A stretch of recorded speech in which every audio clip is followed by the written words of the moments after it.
Uddhav Thackeray is the next Chief Minister of Maharashtra, bringing the curtains down on a drama with more twists and turns than any espionage film.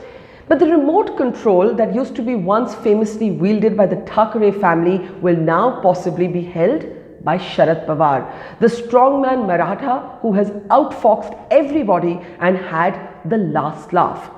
In fact, Sharad Pawar is regarded as such an old fox of Indian politics, so canny, so shrewd, that when Ajit Pawar actually defected for all of 24 or 48 hours that he did, most people believe that Pawar Sr. was behind the grand conspiracy.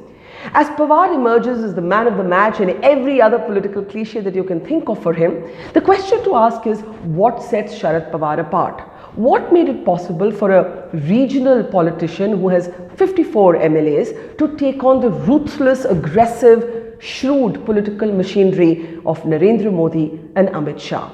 There is one overarching reason that Pawar has been able to do what most other opposition politicians have not even tried to do, and that is the absence of fear. These are the 5 characteristics that set Sharad Pawar apart. The first is that Sharad Pawar does not personalize politics. This is really important. We live in a political age where political opponents have virtually become enemies. Narendra Modi and Amit Shah on the one hand and Rahul, Sonia and Priyanka Gandhi on the other keep their relationships with some of their political opponents extremely personal. But Sharad Pawar has always built relationships across the trenches. He was willing to call Balasaheb Thackeray a friend, even when he had nothing to do with him politically. Remember, it is a BJP government that anointed Sharad Pawar with the Padma Award. And of course, we know that Sharad Pawar happily and easily met with Narendra Modi just recently, setting tongues wagging.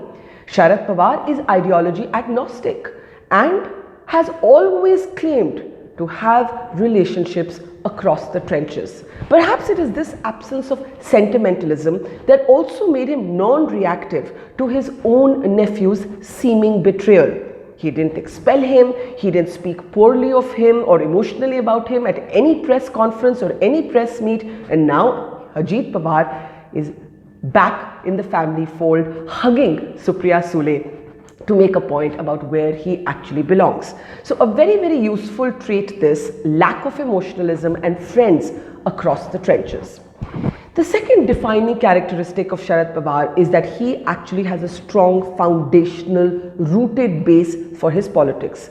In other words, Sharad Pawar, unlike let's say a Rahul Gandhi, knows which state he represents and who he represents.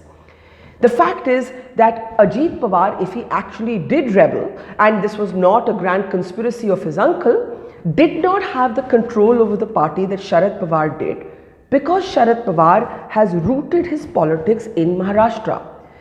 Think of, by contrast, the Gandhi family that was supposed to represent the state of Uttar Pradesh, but today Rahul Gandhi actually represents Parliament from Kerala. If Rahul Gandhi or his sister had to say where their politics are rooted, they would find it very difficult to pick a state. By contrast, Sharad Pawar is a rooted grassroots politician who's known to know his political workers by name and have individual relationships with most, if not all of them. The third thing that sets Sharad Pawar apart is that he has had the gumption to stand up to the Congress leadership. It's because of Sharad Pawar's capacity and some would say courage in taking on Sonia Gandhi when no one else was willing to do so that the Nationalist Congress Party was formed to begin with. Now remember, when Sharad Pawar wrote his memoirs, he actually spoke openly about how he took on Sonia Gandhi, how Sonia Gandhi did not like him because he felt that he was probably too smart, too much of an individual. He's extremely candid in his book saying that Sonia Gandhi did not really want anyone smart or individualistic around. And he even writes in his book that there was an absence of warmth in that relationship. How many Congress people can you think of today who would talk so openly about the Congress leadership even if they actually believed the same? And here's the irony. Sharad Pawar writes all of this in his book, and then at the book launch, guess who's present? Sonia Gandhi. So he's able to say all this candidly about Sonia Gandhi in his book and have Sonia Gandhi along with Narendra Modi present at that book launch. The fourth thing that sets Sharad Pawar apart is that unlike other regional politicians, he has not got paralyzed by the investigative agencies.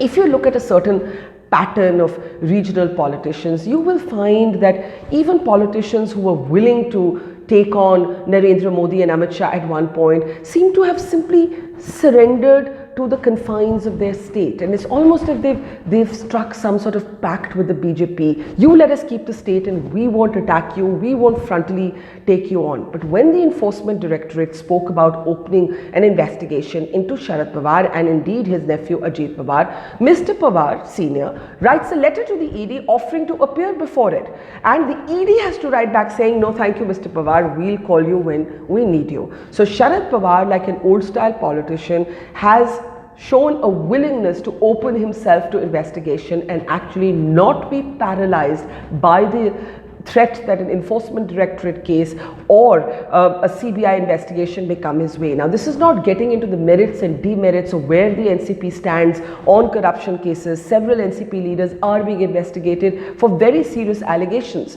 But let the investigative agencies and the legal process be the judge of that. Unlike other opposition politicians, Sharad Pawar has not surrendered or been paralyzed by this. And the last distinctive quality about Sharad Pawar is his opacity, the fact that he keeps people guessing. In an age of Instagram and Twitter, where politics is played out in social media and on WhatsApp forwards, Sharad Pawar simply keeps people guessing.